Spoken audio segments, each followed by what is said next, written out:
Hello and welcome back. This is Dr. Harrell's channel.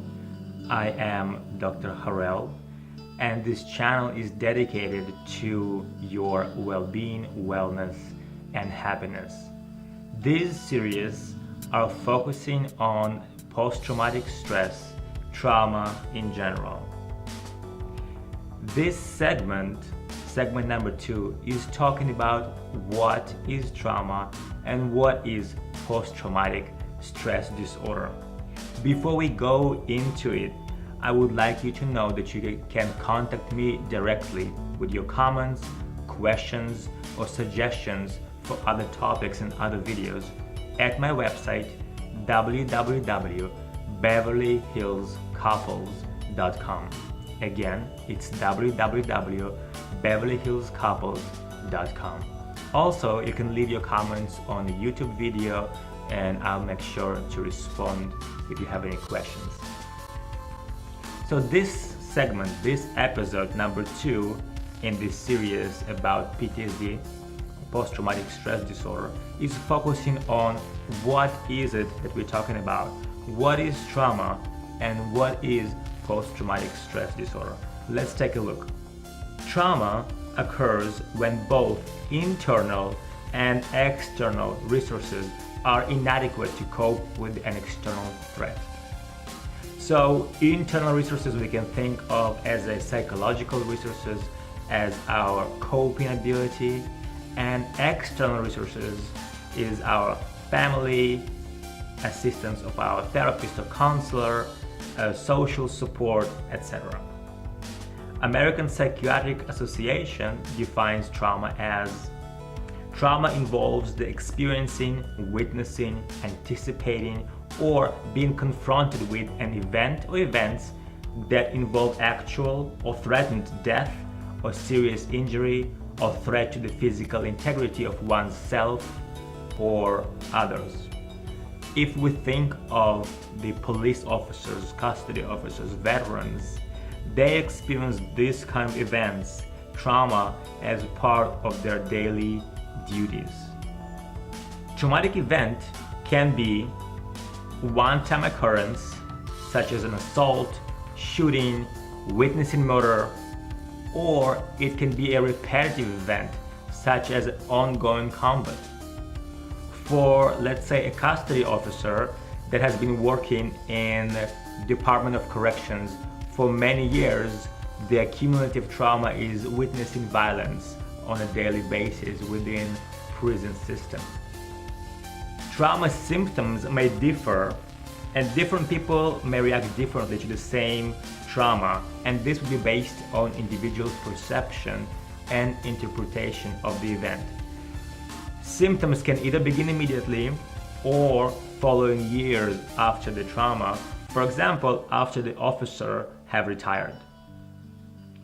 When symptoms significantly interfere with a person's life, it may be an indication that they have developed a post-traumatic stress disorder. So what is trauma and PTSD? It can be several things. Witnessing death, witnessing inhumanity in the way people treat each other, discovering the monster within, realizing that we are capable of things we didn't think we were capable of. What can trauma do to us? Trauma can cause us to rethink our beliefs about our self-worth, our safety, our ability to control situations, and how trustworthy others are, and so on. Trauma can also make us question our spiritual and existential beliefs. For example, how is it that bad things happen to good people? If the trauma involved violence, betrayal, or negligence on the part of another person, it impacts our ability to trust people. Next, we will talk about the DSM, Diagnostic Statistical Manual, 5th edition. It's the Bible of all psychiatrists and psychologists. This is the book that compiles all the diagnoses and the symptoms that are required to be assigned a diagnosis. So any diagnosis is based and assigned based on the DSM-5. DSM-5 has several diagnostic criteria for post-traumatic stress disorder, and there are several symptoms that need to be in place in order for a person to receive this diagnosis. So let's take a look. Let's see what the professional community sees as post-traumatic stress disorder. We are talking about DSM-5 Diagnostic Statistical Manual, 5th edition, criteria for PTSD. Criteria number 1, the person was exposed to death, threatened death, actual or threatened serious injury, or actual or threatened sexual violence as follows, and only one is required. So either direct exposure or witnessing in person or indirectly by learning that a close relative or close friend was exposed to trauma. If the event involved actual or threatened death, it must have been violent or accidental. Or repeated or extreme indirect exposure to adversive details of the events, usually in the course of professional duties. First responders collecting body parts, professionals repeatedly exposed to details of child abuse, etc. This does not include indirect non-professional exposure through electronic media, television, movies, etc. So out of the criteria number 1, only one is required. And for police officers, custody officers, veterans, many times it is both direct exposure and indirect exposure through learning about the events that happen to colleagues and friends. Let's take a look at the criteria number 2 for post-traumatic stress disorder. Criteria number 2 is the traumatic event is persistently re-experienced in the following ways, and only one is required to qualify for PTSD.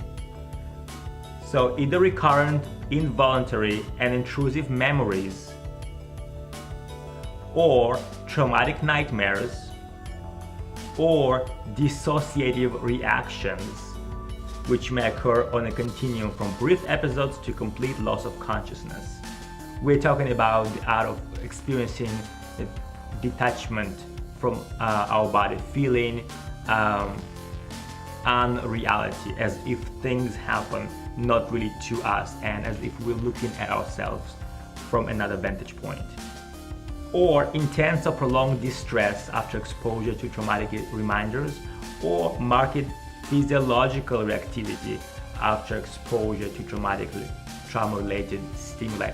Let's take a look at what is the criteria number 3. Criteria number 3 is persistent, effortful avoidance of distressing trauma-related stimuli after the event. So only one is required.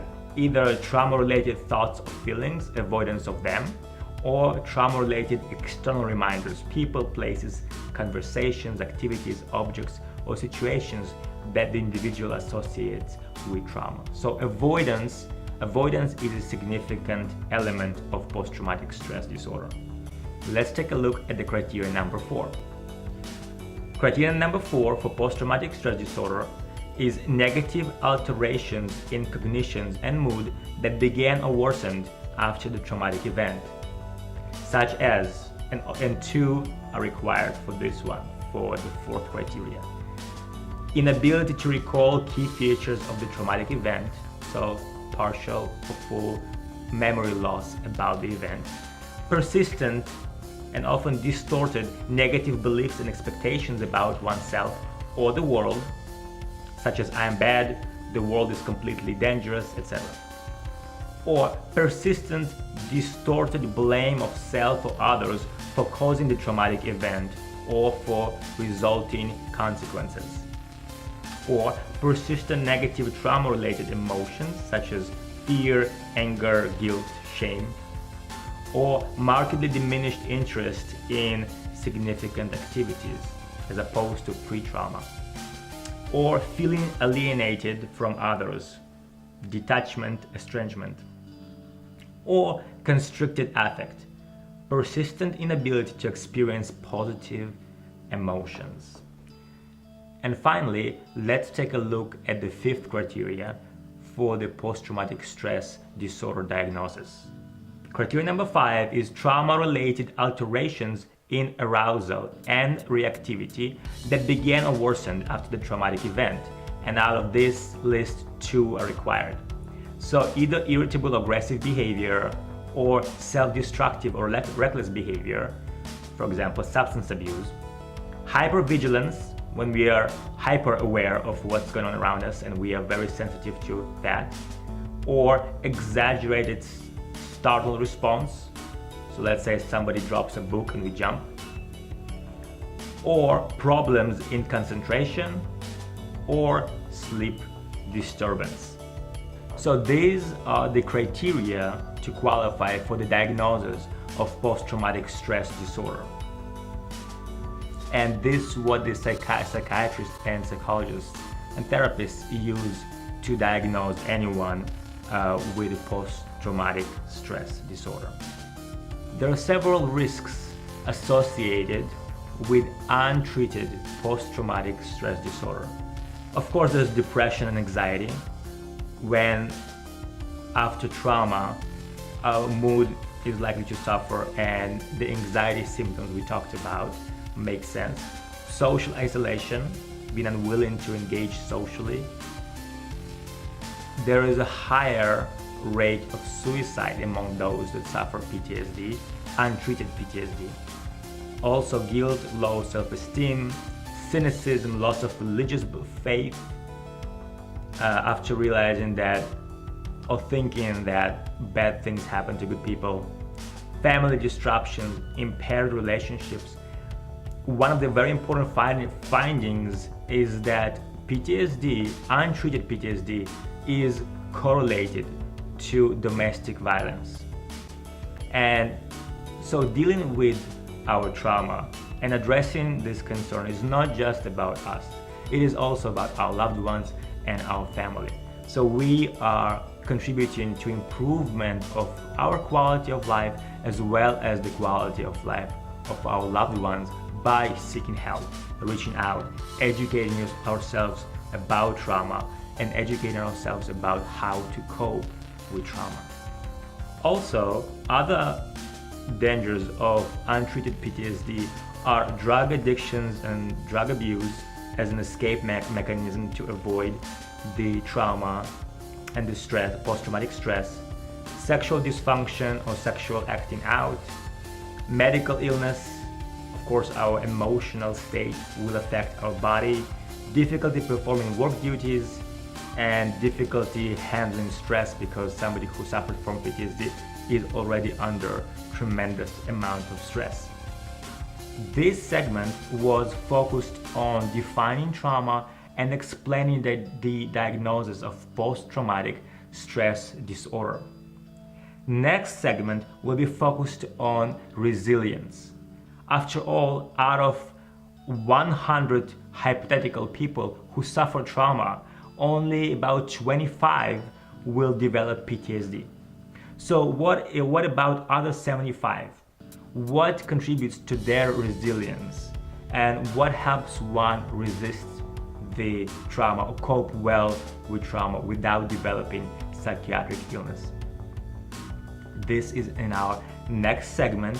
If you suffer from PTSD and would like to receive a full course of treatment from me and you're willing to be on camera during the treatment, please contact me through my website www.beverlyhillscouples.com.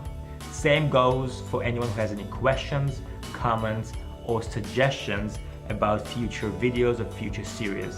www.beverlyhillscouples.com. Also, if you find this video helpful, please go ahead and leave a comment on YouTube, share the video, subscribe to the channel, and I'm looking forward to hearing from you and seeing you at the next episode.